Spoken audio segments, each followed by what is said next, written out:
السلام علیکم ناظرین، آپ دیکھ رہے ہیں کراس فائر اور میں ہوں نوشاد علی خان۔ ناظرین، اس وقت ایران اور امریکہ کے جو صورتحال ہے، مشرق وسطیٰ کی صورتحال ہے، وہ آپ سب کے سامنے ہے۔ کچھ چیزیں ہیں، نئی ڈیولپمنٹس ہیں، اس پر بھی بات کریں گے۔ لیکن آج جو سب سے اہم خبر ہے اس وقت، وہ جمعیت علماء اسلام کی طرف سے مولانا فضل الرحمان جو ان کے امیر ہیں، ان کی طرف سے جو تنقید کی گئی ہے، اس پر ملک میں بحث جاری ہے اس وقت۔ سوشل میڈیا ہو، یہ ٹی وی چینلز ہوں، پروگرامز ہوں، ڈسکشنز ہوں، ڈرائنگ رومز کے اندر ڈسکشنز ہوں، یا کوئی بھی کہیں پر بھی بات کر رہا ہو، وہ مولانا کی اس تنقید کو شہداء کی جسے کہہ لیجئے توہین قرار دیا جا رہا ہے۔ کہیں مولانا کے حق میں ویسے تو بہت کم ایز سچ دلائل ہیں، لیکن بہرحال کچھ لوگ اس کو بھی جسٹیفائی کرنے کی کوشش کر رہے ہیں۔ وزراء جو وفاقی وزراء ہیں، 4-5 وفاقی وزراء اب تک جو ہے وہ مولانا کی طرف سے جو تقریر کی گئی ہے، تنقید کی گئی ہے، اس پر بیانات دے چکے ہیں۔ وہ اسے شہداء کی توہین قرار دے رہے ہیں، نہ صرف توہین قرار دے رہے ہیں بلکہ مطالبہ بھی کر رہے ہیں کہ مولانا فضل الرحمان جو ہے وہ اس پر معافی مانگیں قوم سے، کیونکہ اس سے قوم کی دل آزاری ہوئی ہے۔ خواجہ آصف نے بالکل واضح طور پر کہا ہے کہ پاک افواج سمیت دیگر ادارے جو دہشت گردی کے خلاف جنگ کے اندر جو قربانیاں دے رہے ہیں، اس قربانی کو جو یہ بے مثال قربانیاں ہیں، اس کو کسی تنخواہ کے ساتھ آپ نہیں جوڑ سکتے۔ یہ نہ صرف سیاسی بلکہ اخلاقی بے حسی ہے۔ احسن اقبال صاحب نے بھی اسے ناانصافی قرار دیتے ہوئے کہا کہ یہ اخلاق کے تقاضوں کے مطابق ہے اور نہ ہی اسلامی تعلیمات سے ہم آہنگ ہے۔ اسی طرح سے جو دیگر وزراء ہیں، جن میں وزیر ریلوے ہیں عباسی صاحب ہیں، پھر حنیف عباسی کے علاوہ طارق فضل چودھری صاحب ہیں اور اون چودھری صاحب، مطلب اچھی خاصی ریٹیلیشن گورنمنٹ کی طرف سے بھی اور ادروائز بھی قوم کی طرف سے بھی اس کے اوپر نظر آ رہی ہے۔ اس پہ بات کرنے کے لیے مجھے جوائن کیا ہے ایئر وائس مارشل اعجاز احمد صاحب ہیں، دفاعی تجزیہ نگار ہیں، جواد فیضی صاحب سینئر جرنلسٹ ہیں، ڈاکٹر منور حسن ماہر ہیں عالمی امور کے۔ لیکن میں پہلے ذرا جواد فیضی صاحب سے یہ پوچھنا چاہوں گا تاکہ تھوڑی سی ہمیں کلیئرٹی آ جائے۔ جواد صاحب، یہ جو گفتگو کی ہے مولانا صاحب نے، مولانا فضل الرحمان نے، اس کا کوئی آپ کو کانٹیکسٹ سمجھ میں آتا ہے کہ کیا ایسی وجہ ہے کہ انہیں یہ بات کرنے کی ضرورت پیش آئی؟ کوئی ریفرنس سمجھ میں آتا ہو، کوئی پریشانی سمجھ میں آتی ہے کہ کیا وجہ ہے انہوں نے یہ اس طرح کی گفتگو کی ہے جس نے قوم کی دل آزاری کی ہے؟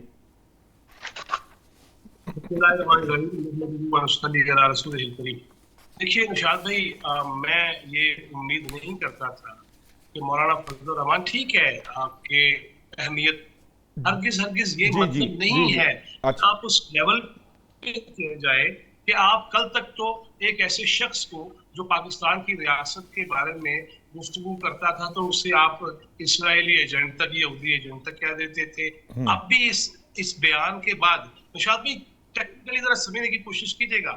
ایک طرف مولانا فضل الرحمان ایسا بیان دیتے ہیں، یار آپ کا کوئی مسئلہ ہے، اختلاف ہے، کسی جرنیل سے ہے، کسی اور اسٹیبلشمنٹ سے ہے، تو وہ اور طریقے سے بات کریں۔ لیکن وہ شخص جو بہت زیادہ مراعات یا بہت زیادہ تنخواہ بھی نہیں رکھتا اور وہ اگلے محاذوں پہ اپنی جان قربان کرنے کے لیے کھڑا ہے، تو کیا سمجھتے ہیں کہ پھر مولانا اپنے لوگ بھیج دینا؟ اگر تنخواہ پہ ہی ہے تو انصار کیا وہ ان کی تنظیم ہے؟ لہٰذا یہ ان کی زبان سے مجھے اچھا نہیں لگا۔ ہم انہیں جناب شیخ کہتے تھے، لیکن یہ تو شیخ مجیب الرحمان والی گفتگو ہے اور یہ ہرگز برداشت نہیں ہو سکتی۔ اور میں تو سمجھتا ہوں مولانا کا بڑا احترام تھا، بڑی عزت تھی، لیکن مولانا کو یہ چاہیے کہ مولانا اس پہ معذرت کر لے، اپنے بیان کے بارے میں ضرور یہ کہہ دیں، وگرنہ دیکھیے ان کے ایک طرف بیان، یہ شعلہ بیانیاں اگلے محاذوں کے فوجی جوانوں کے حوالے سے شہادتوں پہ بھی تنخواہ کا یہ طنز کرنا، لیکن دوسری طرف آپ آزاد کشمیر میں دیکھیے کہ کہاں تک صورتحال پہنچ گئی ہے، اور وہاں آپ دیکھیے کہ وہاں کس قدر لوگوں کے ہاتھ میں، اور انہوں نے قانون ہاتھ میں لینا شروع کر دیا ہے، شہادتیں ہو رہی ہیں رینجرز اور پولیس اہلکاروں کی۔ لہٰذا یہ ہمیں سوچنا چاہیے، اور ایک عالم کے اندر تو یہ بصیرت ہونی چاہیے، اس کی بصارت ہونی چاہیے کہ اس کے ایک لب و لہجے سے، ایک گفتگو سے، ایک جملے سے، اور پھر آپ جو کہہ رہے ہیں نا کہ جے یو آئی کے اندر یا بعض حلقے وہ منطق دے رہے ہیں کہ یہ پی ٹی آئی نے جو ووٹ بینک چھینا تھا مولانا فضل الرحمان صاحب کی جماعت کا، کہ اے پی کے میں وہ واپس لینا چاہتے ہیں، تو پھر طریقہ کار تو وہی ہو گیا نا، طریقہ کار تو 9 مئی جیسا ہی ہو گیا۔ یہ زبانی 9 مئی ہے، اور اس کے ساتھ ساتھ ٹائمنگ چیک کیجئے گا۔ ایک طرف ہمارا آپریشن شعبان ہے، ایک طرف مولانا فضل الرحمان کا بیان ہے، ایک طرف آزاد کشمیر میں جس طرح قانون ہاتھ میں لیا جا رہا ہے اور کبھی جرائم کیے جا رہے ہیں، دہشت گردی کی جا رہی ہے، چوتھی جانب عطر من اللہ وہ ایسا آرٹیکل لکھ رہے ہیں کہ وہ یہ کہہ رہے ہیں کہ لائرز کی تحریک کیوں نہیں چل سکتی. ان چاروں چیزوں کو ملائیے تو اس سے خوش تو فتنۃ الخوارج ہو سکتا ہے, فتنۃ الہندوستان ہو سکتا ہے, اور اسرائیل ہو سکتا ہے. یہ ملک کی خدمت نہیں ہے. بہرحال یہ بھی مان لینا چاہیے سب کو کہ اس وقت, اور حقیقت بھی یہی ہے کہ جو بین الاقوامی صورتحال ہے, جس طرح آپ نے آغاز میں کہا ایران اور اسرائیل اور امریکہ کا معاملہ ہے, اس میں نہ تو مولانا کا کی زبان پہ یہ جملے جچتے ہوئے نظر آئے ہیں, بلکہ پنجاب اسمبلی میں تو قرارداد بھی جمع کرا دی گئی ہے. دیکھیے کہ معاملات جو ہیں وہ مجھے کوئی اچھے نظر نہیں آ رہے, لیکن اگر یہ کہہ دیں کہ ہاں سلپ آف ٹنگ تھا یا پرچی ایک ایسی آ گئی اور کیوں پر آ گئی, میں اس طرف نہیں جانا چاہتا کہ جب ہم نے وہ ہماری فالٹ لائن جسے خاص طور پہ کہا جاتا ہے کہ ایران کا معاملہ ہو یا دیگر اور پاکستان میں مسلکی معاملہ ہو, اگر ہم نے اس کو دبا لیا ہے, اگر ہم نے اس کو ہوا نہیں دینے دی, تو پھر میرا خیال ہے کہ جمعیت علماء اسلام پاکستان رہنا چاہیے, جمعیت علماء اسلام ہند نہیں بننا چاہیے جس میں آپ بڑے پیمانے پہ ایسی گفتگو کر دیں جس سے پاکستان کو نقصان ہو. میں سمجھتا ہوں کہ مولانا کو یہ مشورہ تو دیا جا رہا ہے, انہیں اپنی وہ چھوڑ دینی چاہیے ضد اور ملکی معاملات میں, اور کریڈٹ آج تک وہ یہی لیتے رہے ہیں کہ میں نے اپنے نوجوانوں کو روکا اسلحہ اٹھانے سے تاکہ جمہوری اور سیاسی پروسیس میں رہیں, تو کریڈٹ تو کافی لے لیا. اب ان کا جملہ یہ جچا نہیں ہے اور یہ قابل قبول بھی نہیں. ٹھیک ہے. ایئر وائس مارشل اعجاز محمود صاحب, جب اس طرح کی کوئی سٹیٹمنٹ یا اس طرح کا کوئی بیان آتا ہے فوج پاکستان, یا جو آپ بھی چونکہ اس کا حصہ ہیں, ایک سولجر کے لیے یہ کیا معنی رکھتا ہے بیان, اور کس حد تک ڈسہارٹ ہوتا ہے سولجر ان بیانات سے؟ دیکھیے, یہ نہ تو ہماری اسلامی روایات کی ایک عکاسی کر رہا ہے ان کا بیان, نہ یہ ہماری معاشرتی, نہ یہ ہمارے پختون کلچر کی, یہ ہر لحاظ سے قابل مذمت بات ہے. میں بالکل بلنٹ بات کروں گا جی.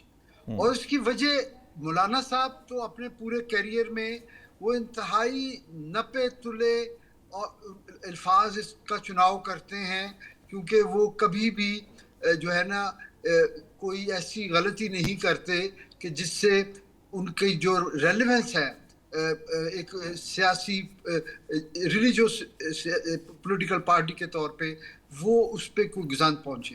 لیکن آج انہوں نے شاید وہ میرے خیال میں فرسٹریٹ ہو گئے ہیں, کیونکہ دیکھیے ایک مدت سے وہ اقتدار سے باہر ہیں, اور مولانا صاحب کا پورا جو سیاسی کیریئر ہے, unlike his late father, اگرچہ ان کے والد صاحب پاکستان بننے کے تو مخالف تھے, مولانا صاحب تو کچھ چند سال ہوئے ہیں یہاں, لوگ پارٹیاں جو ہیں مطلب پیپلز پارٹی ایک مدت تک جب مارشاء اللہ رہے تب بھی وہ اقتدار سے باہر رہے, پھر سٹرگل کرتے رہے, پھر نواز شریف صاحب جو ہیں ان کی حکومتیں آتی بھی رہیں جاتی بھی رہیں, پیپلز پارٹی کی بھی آتی جاتی رہی, تحریک انصاف کی بھی چلی گئی.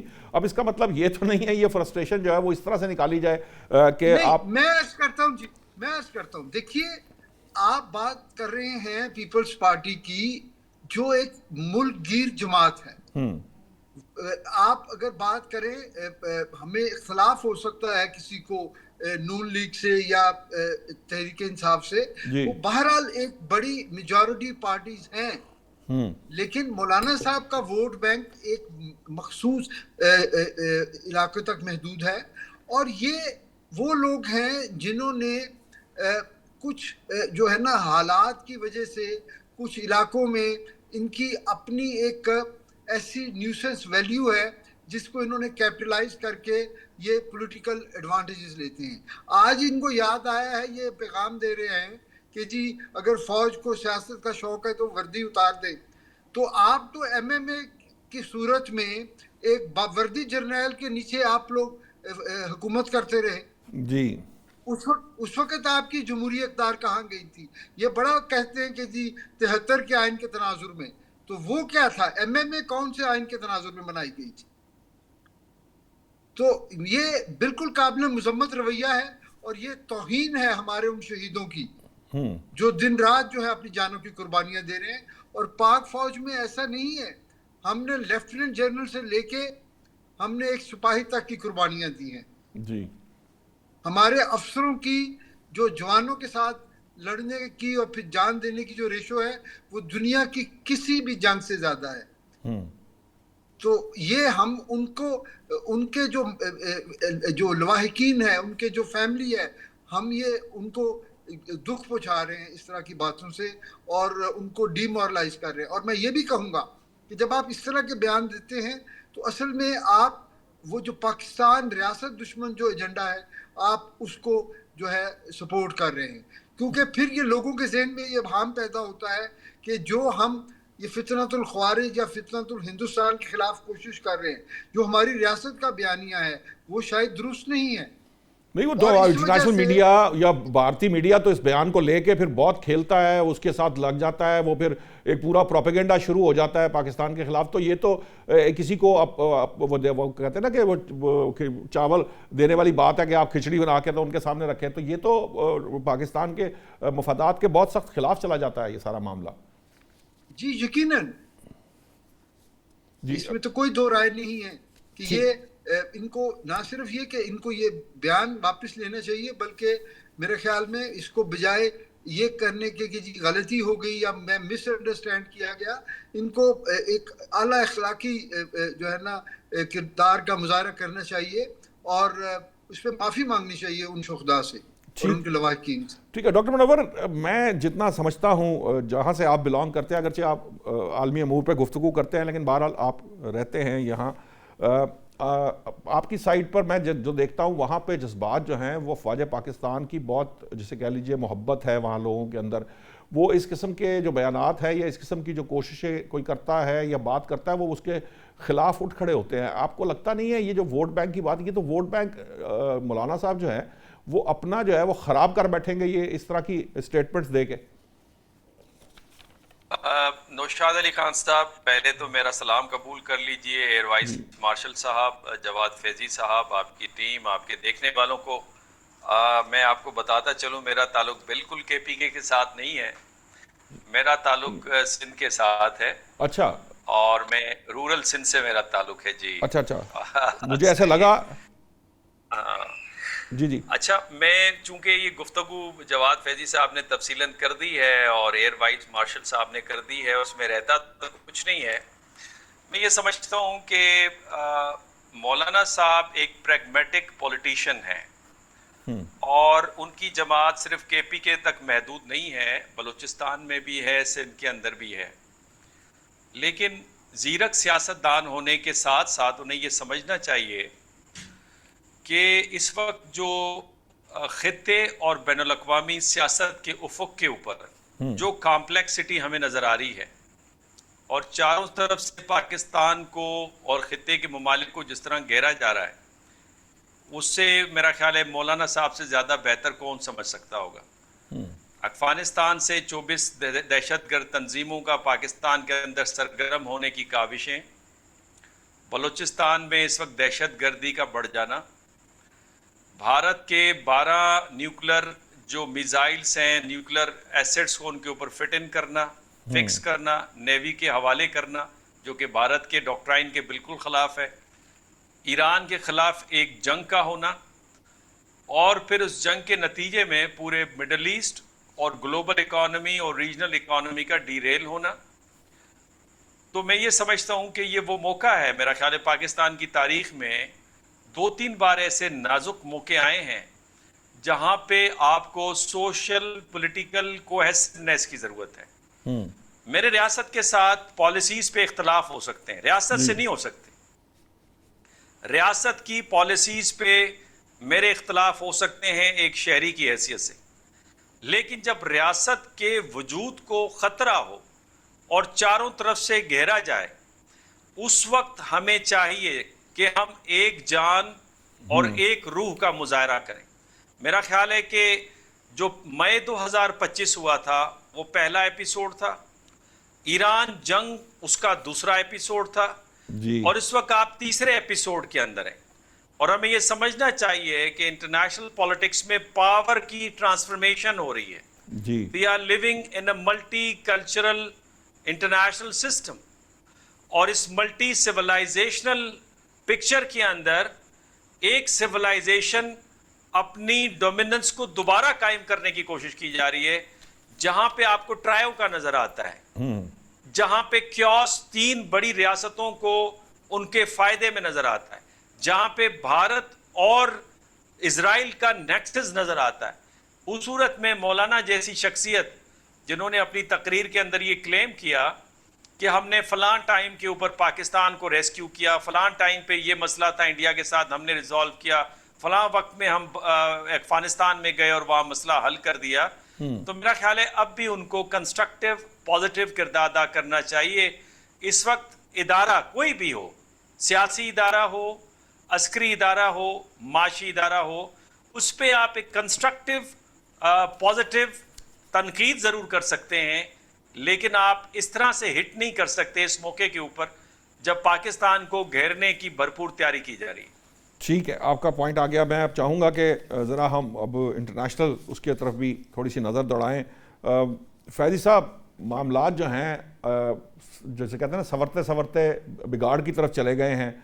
اب معاملہ یہ ہے کہ مجھے تو اسرائیل کی وہ سازش جو مسلم ممالک کو آپس میں لڑانے کی، وہ ایک طرح سے پوری ہوتی نظر آ رہی ہے. ایران کا جو کردار ہے، جو ایک جسے کہہ لیں کہ فاتح ایران تھا، اس کو بڑی بردباری سے کام لینا چاہیے تھا، لیکن ایسی بردباری اب اس طرح سے نظر نہیں آ رہی. کیا آپ کو لگتا ہے، کیا ایران کو یہ لگتا ہے کہ وہ امریکہ کو زیر کر سکتا ہے؟ کیا اس کو لگتا ہے کہ وہ پوری دنیا کے جو معاملات ہیں اس کو اپنی مرضی سے چلا سکتا ہے؟ آپ کو کیا لگ رہا ہے کہ کیا وجہ ہے کہ ایران جو ہے وہ اتنا اگریسولی پرسو کر رہا ہے اپنے سارے معاملے کو، کہ وہ کسی چیز کی پرواہ بھی نہیں کر رہا، وہ اب کسی کی بات بھی نہیں سن رہا، اور وہ یہ سمجھتا ہے کہ وہ جو ہے وہ یہ جو کچھ کرے گا اس سے وہ تیل بیچ کے پیسہ نہیں کمائے گا، صرف کنٹرول آبنہ ہرمز کا ہاتھ میں رکھے گا تو اس سے زیادہ اس کو فائدہ. یہ کیا بیلنس ہے جو وہ کریٹ کرنے کی کوشش کر رہا ہے خطے میں؟ دیکھیے، صورتحال افسوسناک ہے. آج عمان کے وزیر کا بھی بیان تھا کہ معاملات پیچیدہ ہو رہے ہیں. ادھر پھر کچھ دیر پہلے ہی یہ خبر بھی آئی کہ اسرائیل کے وزیر اعظم نے ایران پہ بھرپور حملے کی ونس اگین ایک دھمکی بھی دے دی ہے. ادھر امریکن جو پریزیڈنٹ ہیں وہ بھی باز نہیں آ رہے. وہ ایک طرف مذاکرات کی بات کرتے ہیں، پھر کوئی نہ کوئی شدنی چھوڑ دیتے ہیں، پھر حسب عادت کوئی نہ کوئی ایسی بات کر دیتے ہیں جو معاملات میں شدت پیدا ہو جاتی ہے، حدت پیدا ہو جاتی ہے. ہاں، اس سب کے بعد پھر آتے ہیں ایران پہ. ایران بھی پیچھے نہیں رہ پا رہا ہے ایسی حرکتوں سے. حالانکہ ایران کو یہ علم ہے ایران کا جتنا نقصان ہو چکا ہے. اور دیکھیے، یہ انٹرنیشنل میچ پہ بہت زیادہ اس لیے نہیں کہنا چاہتا کہ برادر ہمسایہ ملک ہے، لیکن بین الاقوامی قوانین، اور ڈاکٹر صاحب زیادہ بہتر انداز میں یہ ارشاد فرمائیں گے، لیکن یہ جو آبی گزرگاہیں ہیں اس کے بھی کوئی اصول و قواعد ہے نا، ضوابط ہے. اور آبی گزرگاہوں پہ اگر تو آپ یہ کہیں گے جی کہ ایران کے قریب سے گزر رہا ہے تو پھر سارا کچھ میرا ہے، تو پھر عمان بھی ہے، پھر ان کا بھی اتنا ہی کلیم ہے. پھر معاملات ایران کو بھی سمجھنے چاہیے کہ ایران کے لیے تو نہیں جو عرب ممالک ہیں اس پہ اسرائیل کے اڈے تھے، اس کی تو وجوہات اور تھی، لیکن اب چونکہ ایران امریکہ اسرائیل معاملہ چل پڑا ہے تو ایران کو بھی بہرحال ان ممالک میں حملہ کرتے وقت یقیناً، اور حرمین شریفین کا خاص طور پہ ذکر آئے گا، اس پہ حملہ رہنے سے باز ہونا چاہیے، حملہ کرنے سے باز رہنا چاہیے. لہٰذا پاکستان میں ایران آج کو سختی بھی سے وہ اس کو کرنا پڑے گا، اور جذباتیت سے تو ہر چیز نہیں چلے گی. لہٰذا میں سمجھتا ہوں کہ جہاں پہ ایران پہ جارحیت ہوئی، رہبر اعلیٰ کی شہادت ہوئی، وہاں ایرانی قیادت، اور دیکھیے یہ پھر وہی کہوں گا کہ 47 ایئرز اور بلکہ اس سے بھی پہلے جو ذہن سازی شروع کی گئی تھی، انقلاب آیا اور اس کے بعد پھر جو ہوا، لہٰذا اس میں ایک بہت بڑی تعداد ایسی تھی جن کے اذہان جو ہیں وہ شاید مولانا کی طرح شدید ہو گئے اور انہوں نے اسٹریٹ فارورڈ کہا کہ نہیں، دیکھی جائے گی جو ہوئے گا. لیکن بین الاقوامی سطح پہ ایران نے آج تک، میں یہ سمجھتا ہوں کہ پہلے عراق میں جو کروایا یا دیگر ممالک میں جو کروایا اس کو سٹیپ بیک ہونا چاہیے تھا، سوچنا چاہیے تھا، اور اپنی افرادی یا جنگی قوت دیکھ ہی لی کہ کتنی ہے. ٹھیک ہے، آپ آگے سے جواب بھی دے رہے ہیں، آپ حملہ آور بھی ہو رہے ہیں، لیکن اس میں کس کا نقصان ہو رہا ہے؟ اس میں پھر آپ نے صحیح کہا نوشاد صاحب کہ اس میں پھر عرب ممالک پہ آپ حملہ کریں گے تو امت مسلمہ کا معاملہ، اور اس میں پھر یہ دراڑیں پڑیں گی، پھر اگر جنگ و جدل ہوگا. اور پھر یہ ایران کو بھی سمجھنا چاہیے کہ اس حقیقت کو جان لینا چاہیے کہ آپ کا برادر ہمسایہ ملک پاکستان جو جنگی حالات کے اندر، نو فلائی زونز کے اندر فیلڈ مارشل وہاں پہنچ جاتے ہیں اور وہاں قیام کرتے ہیں، پھر ایسی ہی صورتحال میں پرائم منسٹر اور ڈپٹی پرائم منسٹر وزیر اطلاعات وہ سعودی عرب جاتے ہیں, ترکیہ جاتے ہیں, قطر جاتے ہیں اس سارے معاملے میں. تو ہم نے تو اپنی جان کی پرواہ نہیں کی. حالانکہ ایران کی صورتحال تو پچھلے سال تک ہندوستان کے ساتھ بڑی گہری روابط کی تھی اور گوادر کو ناکام بنانے کی کوششیں بھی تھیں. میں ادھر نہیں جاتا, آگے بڑھتے ہیں. لیکن ایران کو بھی یہ سمجھنا چاہیے کہ پاکستان فتنۃ الخوارج, فتنۃ الہندوستان اور اسرائیل کی سازشوں کا شکار ہے. لہٰذا ایران کو بھی سمجھ بوجھ اور وہ جذباتیت سے نکل کے, اب دیکھیے نا, ہر ایک وقت ہم یہ دیکھتے ہیں کہ پوری دنیا میں, اور پھر یہ جے ڈی وینس ہو یا ایرانی قیادت ہو, وہ ہمارے فوجی جو فیلڈ مارشل ہیں, ہمارے سپہ سالار ہیں, سالار اعلیٰ ہیں, ان کے بارے میں یہ کہہ رہے ہیں کہ انہوں نے کمال سفارتکاری کا مظاہرہ کیا. اگر فیلڈ مارشل ہو کے وہ سفارتکاری کے میدان کو اپناتے ہیں تو میں سمجھتا ہوں کہ ایران کی جو اہم ناکامیوں میں ایک یہ ناکامی بھی تھی اور یا اب تک موجود ہے جو مجھے نظر آتی ہے کہ وہ سفارتکاری کو اس طرح سے توجہ نہیں دے رہے, اور ان کے جو بیانات ہیں پاسداران کی قیادت کی جانب سے یا دیگر جو ان کے ہارڈ لائنرز ہیں, ان کے بیانات کو وہ زیادہ پھیلا رہے ہیں. تو میں سمجھتا ہوں کہ ایران کو بھی بہرحال خطے کی اور اسلامک ورلڈ کی, اپنے ملک کی, ہمسایوں کی, ان کے حوالے سے, ان کی حفاظت کے حوالے سے بھی سوچنا چاہیے اور بین الاقوامی سطح پہ کسی جگہ پہ بیٹھنا ہوگا. اگر آپ یہ سمجھیں کہ نہیں میرے ساتھ چین بھی ہے, رشیا بھی ہے, تو وہ تو دور بیٹھے ہیں, آپ کو معاملت کر بھی اگر دیں گے تو بچے, وہ بزرگ, وہ نوجوان تو ایران کے نشانہ بنیں گے نا. میرا خیال ہے کہ سمجھ بوجھ میں تھوڑی سی کمی مجھے نظر آ رہی ہے, پلاننگ کے اندر بھی ان کو وہ ٹھیک کرنی چاہیے. ٹھیک. اے وی ایم صاحب, یہ جو دیکھیے ایک سائڈ پہ آپ کا یہ تاثر ہو, آپ نے جنگ جیتی ہوئی ہے, آپ فاتح ہیں, مسلم ممالک جو ہیں وہ آپ کے ساتھ آگے بڑھ رہے ہوں, آپ کو تنہا نہیں چھوڑا. پاکستان سفارتکاری کے لیے اس نے دن رات ایک کیا, جن حالات میں سفارتکاری کی گئی وہ ابھی آپ کو جواد صاحب نے بتایا. اب اس پرسپیکٹو میں جب آپ اس طرح, آپ کے ساتھ مفاہمتی یادداشت ہو گئی, وہ آپ کی فیور میں ہے, مجھے تو یہ ایکویشن ہی سمجھ نہیں آتی کہ میں یہ چاہتا ہوں کہ میں صرف کنٹرول اپنے ہاتھ میں رکھوں. عمان سے کوئی کوریڈور اگر بنانے کی کوشش تھی تو اس کو سفارتی سطح پر کیوں نہیں ڈیل کیا گیا, کیوں اس کے اوپر وارننگ شاٹس کیوں نہیں دی گئیں اور ڈائریکٹ حملہ کر دیا گیا.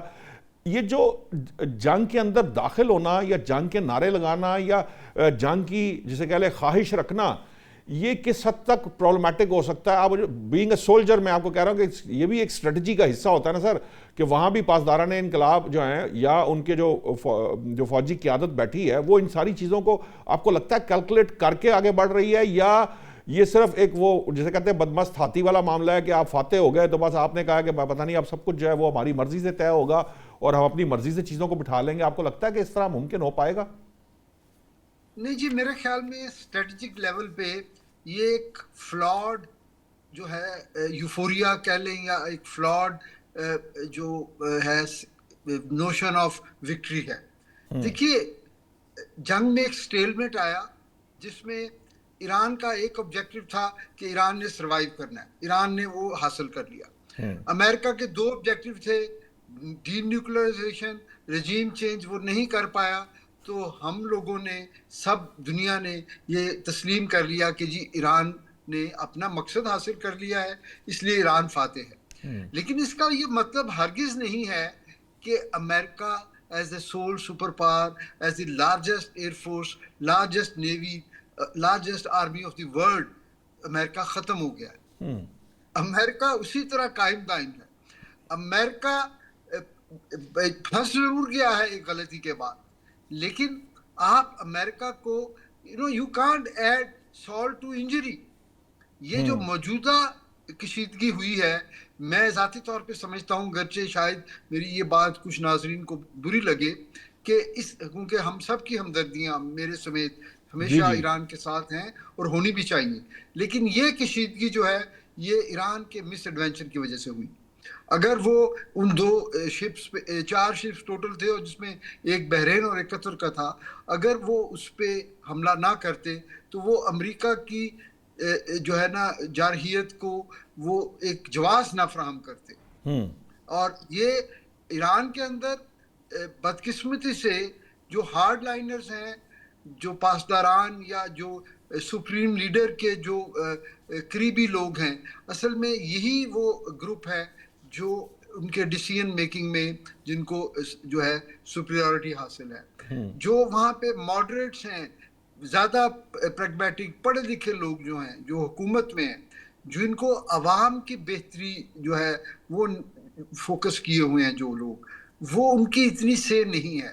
یہی وجہ ہے کہ انہوں نے اپنی جذباتیت سے اور اپنی غیر ذمہ دارانہ پرسیپشن سے انہوں نے اس معاملے کو خراب کیا ہے. اور ایک طرح سے اگر ہم کہہ سکتے ہیں کہ چلے یہ امن پروسیس ابھی تک ختم نہیں ہوا, سیز فائر کو فارملی ختم نہیں کیا گیا, تو ہمیں ابھی بھی یہ حق ہے کہ ہم چیزوں کو آپٹیمسٹکلی لیں, لیکن بہرحال یہ کشیدگی جو ہے یہ تشویشناک ہے.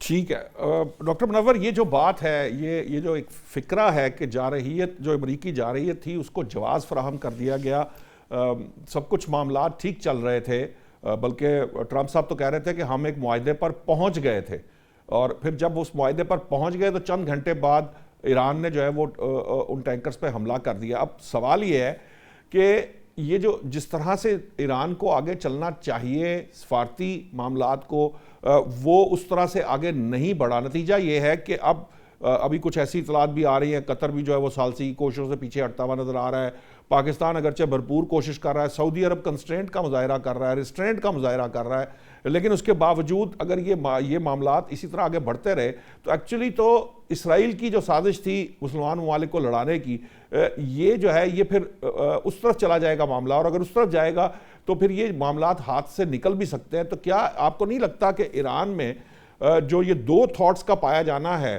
اور یہ جو دو مختلف سوچوں کے ساتھ آگے بڑھ رہا ہے, اس اگر کلیئرٹی نہیں ہوگی تو پھر کیسے آگے بڑھے گا اور معاملات کو کیسے توڑ پہنچائے گا؟ ہونا تو یہ چاہیے تھا کہ وہ ابھی کچھ عرصے تک جو ہے وہ ان چیزوں کو بہتر کرتا, اپنے اعتماد سازی کرتا, گلف کے ساتھ اعتماد سازی کرتا, اپنے آپ کو جو لیوریجز اس کو ملے تھے ان کو استعمال کرتا اور آگے بڑھتا. یہ اس کے الٹ جا کے صرف جنگ کا جھنڈا اٹھا کے یا توپوں کے دہانے کھول کے, کیا آپ سمجھتے ہیں کہ ایران سروائیو کر سکتا ہے؟ دیکھیں نوشاد علی خان صاحب, گرام ایلیسن نے ایک کتاب لکھی ہے جس میں انہوں نے 16 کیسز کو اسٹڈی کیا ہے 200 سالوں کے اندر, جس میں انہوں نے بتایا ہے کہ 16 کیسز میں سوائے 3 کیسز کے جب پاور ٹرانسفر ہوتا ہے تو وہاں پہ جنگیں ہوتی ہیں, اور اس میں ایک کیس جو ہے برطانیہ سے پاور کا جو ٹرانسفر ہوا امریکہ کی طرف, وہ ایک کیس ہے. جی دیکھیں 3 بنیادی وجوہات ہیں جس کے باعث اس وقت جو ویسٹرن سیولائزیشن ہے under the leadership of United States امریکہ, it is declining, it is no more a powerful civilization. اور یہ کنسنسس ہے انٹرنیشنل ریلیشنز کے ایکسپرٹس کے درمیان میں پوری دنیا میں, سوائے پاکستان کے, باقی پوری دنیا کے اندر. 3 بنیادی وجوہات ہیں. پہلی وجہ جناب یہ ہے کہ جو ویسٹ ہے 1991 کی گلف وار کے بعد انہوں نے سمجھا کہ it is the end of history. They started sleeping, other civilizations they woke up, اور اس کے بعد انہوں نے ریفارم کیا اور ترقی کی. 1990s میں بالفرض چائنا نے اکنامک کرائسس دیکھا, انہوں نے کہا اینف از اینف, اور ریفارم کر کے چائنا آگے نکل گیا. So is the case with Russia and other countries. India بھی آگے جاتا اگر مودی کی بلنڈرز نہیں ہوتے. دوسرا یہ کہ ویسٹرن سیولائزیشن ٹریگر ہیپی نے اپنے آپ کو ثابت کیا ہے. یعنی وہ یہ سمجھتے تھے, آپ کو اگر بش ڈاکٹرائن جونیئر یاد ہو جس کو کنڈولیزا رائس نے جسٹیفائی کیا تھا, کہ زور بازوؤں پہ, ہتھیاروں پہ, جنگ کی بنیاد پر لبرل سیولائزیشن کو, پولیٹیکل اینڈ اکنامک سسٹم کو دنیا میں پھیلائیں گے, it is the best system. اور پھر آپ نے دیکھا افغانستان, عراق, لیبیا, سیریا, یمن, ادھر ادھر جنگیں, یعنی ایک شہر کے بعد دوسرے شہر کے اوپر بامبنگ کی ہے, جس کے اوپر جان میر شائمر کہتا ہے کہ 38 ملین لوگوں کو اجل کا شکار اکیلا امریکہ نے بنایا ہے. تیسرا یہ کہ ان کا, اچھا یہ پوری گلوبل ساؤتھ اور دنیا اس کو یہ دیکھ رہی تھی, نوٹس کر رہی تھی. تیسرا یہ کہ جو ویسٹرن سیولائزیشن ہے ان کا یہ خیال ہے کہ وہ ایک تھیری ہے ان کی, ڈاروینین تھیری کے ذریعے سے, اور مینیفیسٹ ڈیسٹنی, یہ 2 فلسفیز ہیں جس میں وہ سمجھتے ہیں کہ وہ دنیا کو لیڈ کریں گے, وہ سیولائز کریں گے, انہی کے پاس لیڈرشپ کا حق ہے. اور یہی وجہ ہے کہ آئی ایم ایف اور ورلڈ بینک کے اوپر آج تک یا امریکن یا برٹشرز یا یورپین ہیڈ ہوا کرتے ہیں, باقی کوئی نہیں ہوا کرتا. اب اس سارے تناظر میں جو میں نے آپ کو پکچر کھینچی, ایران وہ ملک تھا جس نے کولڈ وار کے دوران ہی بغاوت کر دی تھی اس اسٹرکچرل امپیریلزم کے خلاف. پہلے تو 1940-41 میں اسے آذربائیجان علیحدہ کیا گیا, 1971 میں اسے بحرین علیحدہ کر دیا گیا, اس کا حصہ تھا. اس کے بعد کئی مواقع کے اوپر اس کے اوپر پریشر ڈالا گیا. جب مصدق کا ریولوشن آیا تو پھر سی آئی اے نے کوورڈ آپریشن کیا اور رضا شاہ پہلوی کو امپوز کیا اور دوبارہ ایرانی ریولوشن لائے.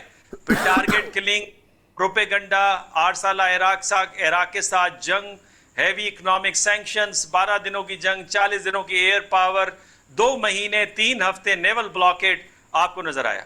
ایرانی قوم جو ہے سیولائزیشنل کریکٹر اور اس میں تڑکا آپ کے نظریے اسلامی نظریے کا, اس نے ایران کو ایک ریزیلینٹ قوم بنایا. اب آ جاتے ہیں کہ ایران نے موقع دیا.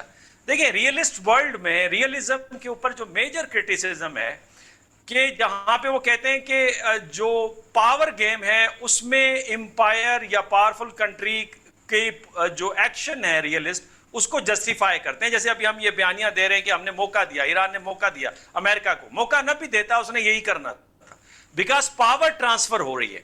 اب ایران نے کیا غلطی کی ہے اس پہ آ جاتے ہیں. ایران کا مسئلہ یہ ہے کہ عرب اور ایران کے درمیان میں جو تاریخی عجم اور عرب کا جو مسئلہ چل رہا ہے اس میں اعتماد سازی کی جتنی کاوشیں کی گئیں وہ کارگر تو ثابت ہوئیں لیکن زیادہ دیر تک مؤثر نہ رہیں. اور اگر ایک violation article 1 of the memorandum of understanding کی کرتے ہوئے عرب ممالک کے ویسلز اگر عمانی راستہ اختیار کر رہے تھے تو ایران کو چاہیے تھا ہاٹ لائن پہ رابطہ کرتا, ثالثوں سے رابطہ کرتا, اس مسئلے کا کوئی حل نکالتا. عربوں کو بھی چاہیے تھا کہ بجائے یہ کہ یہ روٹ استعمال کرتے, ایران سے بات چیت کر کر ایرانی روٹ اختیار کرتے as per the memorandum of understanding. اور اگر انہوں نے یہ کرنا بھی تھا تو وہ بھی رابطہ کر سکتے تھے ایران کے ساتھ. تیسرا یہ کہ نہ آرٹیکل 5 پہ عمل ہوا اور پھر جب سے میمورنڈم آف انڈرسٹینڈنگ ہوا ہے فریز ایسٹس کا سنگل پینی ایران کو نہیں ملا. آ جائیں دوسرا نیریٹو. ابھی بات ہو رہی تھی کہ جناب انٹرنیشنل واٹرز اور اس پہ ایران چارج نہیں کر سکتا.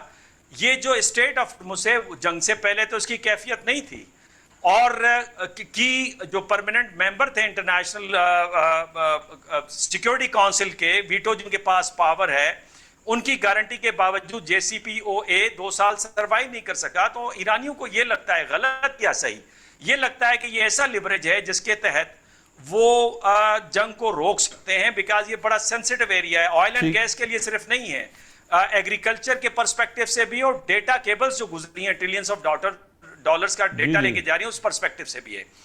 اب چارجنگ کی بات, ٹرکی جو ہے شکست کھانے کے بعد پہلی جنگ عظیم کے بعد ڈارڈینل اینڈ فاسفورس کا جو کنٹرول ہے ٹرکی کے حوالے کیا گیا. ٹرکی آج 6.70 میں چاہوں گا ڈاکٹر صاحب آپ ذرا تھوڑا کنکلوڈ کر لیجئے, وہ مجھے بریک کا کہا جا رہا ہے پھر میں واپس آ کے آخری پوائنٹ ہے نوشاد صاحب. 6.70 ڈالر پر ٹن چارج کر رہا ہے. ایجپٹ سوئس کینال کے اوپر $500 پر ٹرانزٹ فی کرتا ہے اور $99 اگر وہاں پہ ویسٹ ہوتا ہے تو اس کے سروسز کے چارجز لیتا ہے. پناما $15 سے $300 پر ٹرانزٹ کراسنگ فی لیتا ہے. اب اس کا حل یہ ہے, آخری پوائنٹ, کہ جی سی سی ممالک اور ایران کو بیٹھ کر اسٹیٹ آف ہرمز کا آپریٹس ایک اسٹرکچر بنانا چاہیے اور موقع نہیں دینا چاہیے. میں اپنے دونوں پینل سے ایگری کرتا ہوں, اس میں نقصان ایران کا ہے, جی سی سی ممالک کا ہے, ہمارا ہے. اور پاکستان اور جی سی سی ممالک میں ایک بنیادی فرق ہے کہ وہ ناراض ہوتے ہیں تو پیچھے ہٹ جاتے ہیں. ہمارے ساتھ یو اے نے کیا کچھ نہیں کیا, آج بھی ہم اس کے خیر خواہ ہیں, آج بھی ہم چاہتے ہیں کہ وہ مین اسٹریم میں آ جائے. یہ فرق ہے. تو ان جی سی سی ممالک کو ذرا بڑا دل کرنا چاہیے اور میرا خیال ہے پاکستان کے ساتھ مل کے اس گاڑی کو دوبارہ ٹریک پہ لانا چاہیے. ٹھیک ہے, مجھے بریک کا کہا جا رہا ہے. ناظرین جب بریک سے واپس آئیں گے, پاکستان تو اپنی کوششیں جاری رکھے ہوئے ہے. پاکستان نے کنڈیم بھی کیا ہے سعودی عرب پہ اٹیک کا. بہرحال پاکستان سعودی عرب کے ساتھ ایک دفاعی معاہدے میں بھی ہے, لیکن کوئی بھی مسلم ملک دوسرے مسلم ملک پر حملہ آور ہو تو یقیناً تکلیف تو پوری مسلم امہ کو ہوتی ہے. ہم نہیں چاہتے کہ یہ جنگ جو ہے وہ اس طرح سے, جس طرح کا فریم ورک بن رہا ہے اس کی طرف جائے. ہم تو سیکیورٹی فریم ورک کی بات کر رہے تھے, ہم تو اس کو ایکسپینڈ کرنے کی بات کر رہے تھے. اس پہ کیا معاملات کس طرح آگے بڑھائے جا سکتے ہیں اور یہ جی سی سی کنٹریز اور ایران کیسے اکٹھے بیٹھ سکتے ہیں, اس پر بات کرتے ہیں, لیکن پہلے لیتے ہیں بریک. ویلکم بیک ناظرین. بریک پہ جانے سے پہلے ڈاکٹر منور بات کر رہے تھے کہ جی سی سی کنٹریز اور ایران کے درمیان جو ہے نا یہ جو ابنائے ہرمز ہے اس کا کوئی بیٹھ کر مل کر بات کرنی چاہیے. میں پہلے اسی لیے ڈاکٹر صاحب میں چاہوں گا کہ ایک تو آپ اپنی بات کمپلیٹ کر لیں, دوسرا مجھے یہ سمجھائیں کہ آپ ایک طرف کسی ملک کے اوپر حملہ آور ہوں گے, چاہے آپ امریکی مفادات کو نقصان پہنچانے کا کہہ رہے ہوں, لیکن آپ بہرحال اس کی سوورنٹی کو کسی نہ کسی طریقے سے ہرٹ کر رہے ہوتے ہیں, کیونکہ انہوں نے بھی اپنے عوام کو جواب دینا ہے, انہوں نے دنیا کو جواب دینا ہے. اس صورت کے اندر آپ کیسے ممکن ہو سکتا ہے کہ جی سی سی کنٹریز جو ہیں وہ ایران کے ساتھ بیٹھ جائیں؟ اور دوسری بات یہ ہے کہ یہ جس رائٹ ونگ کی بات پاسداران انقلاب کی جا رہی ہے, یا ان کی جو رائٹ ہینڈ یا سخت موقف والی قیادت ہے, اس کے ہوتے یہ کیسے ممکن ہوگا؟ وہ تو یہ جو مفاہمتی یادداشت کرائی پاکستان نے اتنی محنت کر کے, وہ انہوں نے اس کی قدر نہیں کی, کیونکہ انہوں نے کسی سالس سے رابطہ نہیں کیا, اس طرح کی کوئی ایویڈنس ہمارے سامنے نہیں آئی. تو جو جی سی سی کے ساتھ بیٹھ کر بھی اگر کوئی وہ فیزیبل ہوگا, تو یہ جو اعتماد سازی ہے یہ کرنی تو ایران نے, کیسے ممکن ہو پائے گا؟ دیکھیں نوشاد علی خان صاحب, یہ آرگیومنٹ بھی وائبل نہیں ہے, بیکاز ہم آج افغانستان کے خلاف اس لیے ہیں, حالانکہ ہم نے قربانیاں دی اور بڑی قربانیاں دی ہیں. میرے خیال میں کسی ملک مسلم کنٹری نے کسی اور مسلم کنٹری کے لیے اتنی قربانی نہیں دی ہوگی جتنی ہم نے افغانستان کے لیے دی. اتنی انویسٹمنٹ کے بعد آج افغانستان کے اوپر ہم ناراض کیوں ہیں؟ بیکاز وہ سرزمین ہمارے خلاف استعمال ہو رہی ہے. جی, یہ جو امریکنز نے حملہ کیا جس میں علی خامنائی بھی شہید ہو گئے, ان کے کمانڈرز بھی شہید ہوئے, یہ جو حملہ ہوا یہ کہاں سے ہوا, کن اڈوں سے حملہ ہوا تھا؟ تو لہٰذا ایک تو یہ ہمیں سمجھنا چاہیے, اور اسی لیے ہم اپریشیٹ کرتے ہیں سعودی عرب کو. ایک تو انہوں نے اسٹریٹجک ریسٹورنٹ شو کیا, سعودی عرب اور قطر کو اس لیے اپریشیٹ کرتے ہیں کہ وہاں پہ ایک الٹرنیٹو تھاٹ آیا, اور اس میں پاکستان نے ایک اہم کردار ادا کیا کہ آپ کو بیلنس پالیسی رکھنی چاہیے, اور یہ جو آؤٹ سورس کیا ہوا ہے آپ نے سیکیورٹی کو, اس کو ختم کر کے خطے کے ممالک کا مل کے ایک سیکیورٹی سٹرکچر بننا چاہیے. یہی حل ہے اس میں, اور ایران کو بھی یہی کرنا پڑے گا, کوئی اور آپشن نہیں ہے. دوسری بات یہ دیکھیے, بات یہ ہے کہ یہ جو ہم کہتے ہیں نا یہاں پہ ڈفرنس اوپینین ہے ایران کے اندر ہے, اب اگر یہ مان لیتے ہیں, پہلے تو میں اس سے ایگری نہیں کرتا لیکن مان لیتے ہیں یہ ڈفرنس آف اوپینین کا, تو سر وہاں پہ عباس عراقچی صاحب وہ مذاکرات کی بات کرتے ہیں تو ان کے خلاف احتجاج ہوتا ہے, وہاں جنگ کے نعرے لگتے ہیں, لوگ وہاں پر ان کے خلاف ان کو تھریٹ کرتے ہیں. میں اس کی طرف آ رہا ہوں. دیکھیں ایرانی بڑے پریگمیٹک ہیں, اگر ایران کے trends and patterns and foreign policy کو جو بھی اسٹڈی کرتا ہے وہ سمجھتا ہوگا کہ وہاں نظریاتی جنونی پن صرف نظر نہیں آتا, اور یہ ہوتا تو اب میرے پاس نمبر آف ایگزامپلس ہیں جہاں پہ انہوں نے ڈیلز کی ہیں. اس میں ایک کانٹرا افیئرس بھی ہے ریگن کے زمانے کے اندر. اینی وے اس کی تاریخ میں جائے بغیر جو میں بات آپ کو کنوے کرنا چاہ رہا ہوں وہ یہ کنوے کرنا چاہ رہا ہوں کہ اگر یہ بات ہم مان لیتے ہیں, یہ آرگیومنٹ, تو پھر تو امریکنز کو اور جی سی سی ممالک کو یہ سمجھنا چاہیے تھا کہ جو لبرلز اور ریفارمسٹ ہیں ایران کے اندر, وہ اس وقت اپنا رسک لے کے یہ ڈیل کروا رہے ہیں, تو انہیں ہمیں ناکام نہیں کرنا چاہیے. اس صورت میں آپ عمانی راستہ کیوں اختیار کرتے ہیں؟ اس صورت میں امریکہ ڈسپروپورشنیٹ اٹیک کیوں کرتا ہے؟ مثال کے طور پہ 2 ویسل پہ اٹیک ہوا تھا, ایران کی 2 شپس کے اوپر اٹیک کر دیتے. 70 دن 71 حملے ایک دن, 85 حملے دوسرے دن, 90 حملے تیسرے دن انسائیڈ ایران. تو آپ نے وہ موقف ہے جو 40 سال پہلے, آخری پوائنٹ نوشاد صاحب, آخری پوائنٹ, میں صرف ایک لائن لے لیجئے, ایک لائن لے لیجئے ساتھ, کہ دیکھیے آپ یہ کمپیریزن کسی 2 ایک جیسی طاقتوں کے درمیان ڈرا نہیں کر رہے. ایک سائیڈ پہ سپر پاور ہے اور ایک سائیڈ کے اوپر ایران ہے, دونوں کی معاشی عسکری طاقتوں کو سامنے رکھتے ہوئے ہمیں اس کے اوپر بات کرنی چاہیے. میرا خیال ہے نوشاد علی خان صاحب یہی وہ ڈرنے والا ایلیمنٹ ہے, اور اس پہ ایک پروگرام رکھیے, اور میں آپ کے ساتھ تھیوریٹیکلی اور ایپسٹیمولوجیکلی, آنٹولوجیکلی اور ایویڈنسز کے ساتھ ثابت کروں گا کہ امریکہ is no more a super power. امریکہ is a power but no more a sole super power in international system. There are different dominance جہاں پہ وہ پیچھے ہٹ گیا. یہ ابھی اس وقت اس پہ ہم ٹائم نہیں لگاتے, آپ پروگرام کیجئے گا, میں ثابت کروں گا. میرا صرف موقف یہ ہے کہ اگر لبرلز نے ایک ہمت کی تھی, اور آپ کو پتا تھا کہ اسٹارک ڈفرنسز ہیں لبرلز اینڈ ہارڈ لائنرز کے درمیان میں, تو ڈسپروپورشنیٹ اٹیک کر کے ہارڈ لائنرز کو آپ موقع نہ دیتے تاکہ وہ اس حد تک آگے جائیں. اور وہ جو 40 سال پرانا خمینی صاحب کا کہنا تھا کہ امریکنز اور اسرائیلی اگر کلمہ بھی پڑھیں تو ہم نہیں تسلیم کریں گے بیکاز یہ ہمارے سر پہ ٹوپی پہنائیں گے. ٹھیک ہے جو وہاں پہ بھی ڈیفیسٹ ہے ٹرسٹ کا. یہ جو ڈاکٹر صاحب بات کہہ رہے ہیں ایوین صاحب, یہ اس کو ذرا ہم اس پرسپیکٹیو میں بھی دیکھیں کہ یہ بہت سی چیزیں ہم ازیوم کرتے ہیں, ازمپشنز لے لیتے ہیں. آپ کو لگتا ہے کہ ان ازمپشنز کے ساتھ آگے بڑھنا جو ہے وہ کوئی پروگریٹک اپروچ بنتی ہے اس وقت ان حالات کے اندر؟ دیکھیے کمیونیکیشن جو ہے وہی حل ہے کسی بھی ایسی کشیدہ صورتحال کو ڈیفیوز کرنے کے لیے اور آگے کے لیے جو ہے ایک کانفرنس بلڈنگ کے لیے. اگرچہ اس انتہائی درجے کی کشیدگی سے ایون ثالثی کے کردار میں پاکستان یا جو قطر بھی کوشش کر رہا تھا ان کے لیے بھی ایک چیلنج بڑھ گیا ہے کہ وہ کس طرح سے جو ہے ٹیمپریچرز کو کنٹرول کریں اور کس طرح دوبارہ جو ہے ان کو مذاکرات کی طرف لائیں. اس کے لیے آنیسٹلی کچھ پریڈکٹ نہیں کیا جا سکتا, اس کی توقع رکھنی چاہیے اور ہم محض جو ہے دعا کر سکتے ہیں کیونکہ یہ ایران کے بھی مفاد میں ہے اور خطے کے بھی مفاد میں ہے اور امریکہ کے لیے بھی اس میں ایک ریزنیبلی فیئر آپ کہہ لیجیے ایگزٹ ہے. یہ فیض صاحب جو ایوین صاحب نے کہا ہے, اب یہ آپ کو لگتا ہے کہ ڈاکٹر منور کا جو تھیسس ہے اس کے پرسپیکٹیو کے اندر یہ جو آگے بڑھنے کی بات ہے خاص طور پر, یہ کیسے ممکن ہو پائے گی؟ کیونکہ ڈاکٹر منور جو تھیسس دیتے ہیں وہ بالکل ایک ڈیفرنٹ بات ہے اس طرح سے کہ پھر تو شاید امریکہ کے لیے یا ہم جی سی سیز کے لیے اور پاکستان کے لیے یہ اس کا کوئی سلوشن نہیں نکل پائے گا اس اپروچ کے ساتھ. دیکھیے میں ڈاکٹر صاحب سے پہلے یہ ضرور کہوں گا کہ عمان کے وزیر خارجہ نے جو اسٹیٹمنٹ دی ہے اس میں ان کا یہ کہنا ہے کہ آبنائے ہرمز جو ہے اس کے حوالے سے پیچیدہ صورتحال کا سامنا ہے. اس کی وجہ کیا ہے؟ انہوں نے سب سے اہم وجہ اس میں بتائی کہ اسرائیل کی وہ شرارتیں اور فیصلے ہیں جن پہ امریکہ جو ہے عمل درآمد شروع کر دیتا ہے. ایک تو ہمیں وہ بھی سارا ذہن میں رکھنا چاہیے.